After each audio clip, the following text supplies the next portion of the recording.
It's Great Day Houston. And now, here's your host, Deborah Duncan. Everybody, and welcome to Home Improvement Day on Great Day. Just about all of us have that everlasting honey-do list that keeps getting longer and longer. As you think about it, how many of y'all have something at home you ought to be doing right now? Yeah? Just about everybody? Okay, ma'am, what's on your honey-do list? Good morning, Deborah. My honey-do list is I need a tree cut, I need carpet change, I need siding, I need a roof done, I need to change out my bathtub and my plumbing. You just need to buy a new house. Yeah, you just buy a new house. Let's buy a new house. All right. And over here, ma'am, and what's on your honey-do list? Good morning, Deborah. How are you? I'm well, good. actually, I need a honey first, so if you can't do my mess. There you go. There you go. Okay, well, let me tell you right now, today we've assembled a panel of honeys. They are home repair and remodeling experts to help you nail down that list of things to do and hammer out the excuses. First off, please welcome from Allied Siding and Windows, Mr. Leonard Courtwright. Good morning. With Green Loop Living, interior decorator Gina Miller. Gardening expert and radio host Randy Lemon is here to answer all questions dealing with a green thumb or a brown thumb, depending on your situation. All right, and master plumber Alan O'Neill will help us unclog any of those plumbing questions we might have. So please welcome them all to the show this morning. Okay, so when it comes to home improvement, as we see, just about everybody has something they should be doing, including one of our producers, Chris. Chris, this is like something that's been plaguing you forever. Actually, yes, it has. I've been in the house now for 4.5 years, and the list just keeps on accumulating. Yeah, yeah. What kind of problems in your house? Actually, Justin, if you want to go to the first picture. Oh, okay. If you take a look at this, this is my laundry room, and about 9-10 months ago, we reconverted the room, and this is an old laundry chute that's no longer in use. Yeah, I was wondering where that laundry would go exactly. Actually, now it'll fall behind the washer and dryer. So. Okay. Not good. Okay, some other things. Oh, some cracks and things. This is something that was just discovered yesterday, apparently, by my wife, and there's a crack by the stairs, so I guess that's now on my list. Yeah, yeah.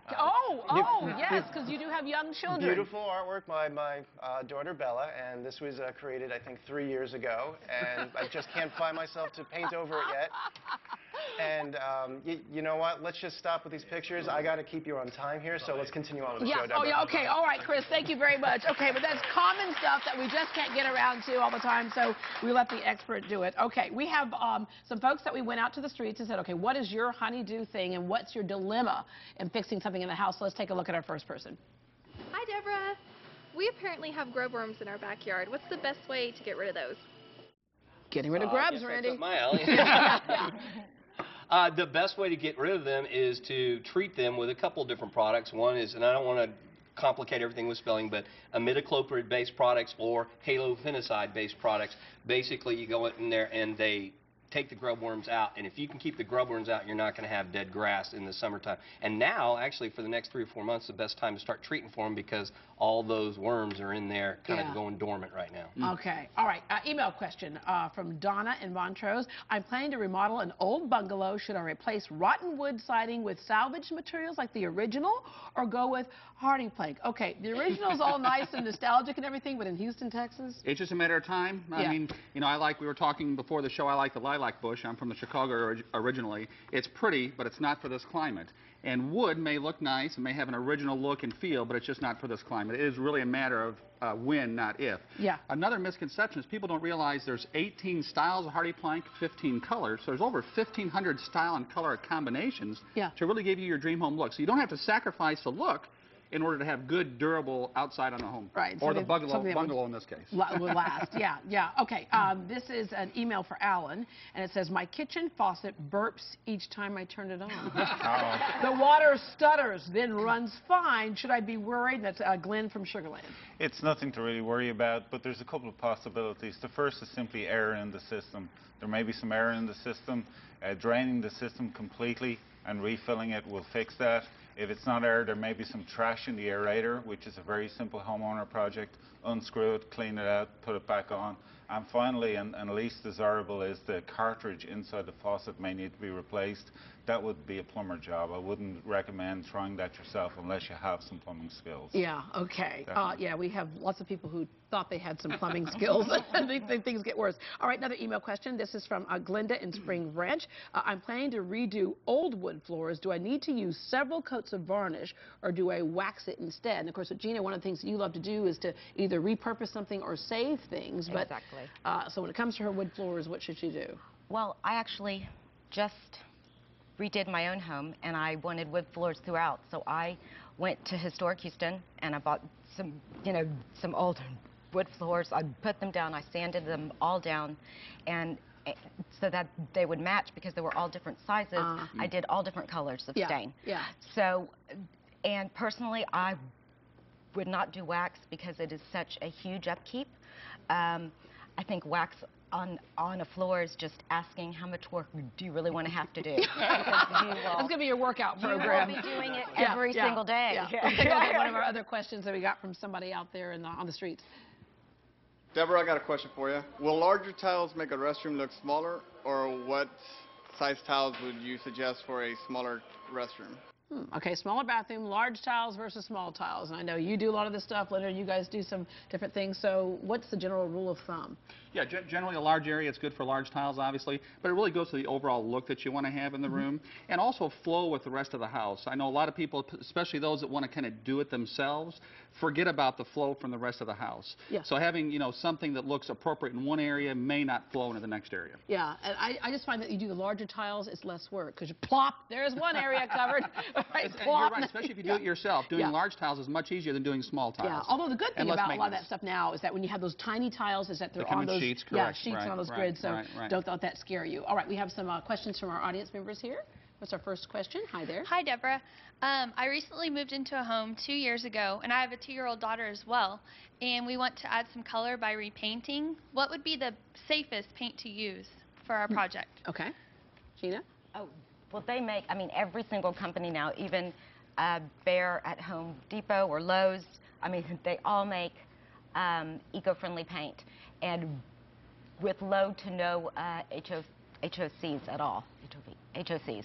Sorry. Yeah. Which basically is like the stuff that it's emitting into the air that could be somewhat harmful. But I'm nervous. there are a lot of the paints now, they do have those choices. And then of course you said for a kids room. Yes. So in a kids room is one of those things where you. I really would do Crayola makes a washable paint. So that all of the markers and everything, unless it's a Sharpie.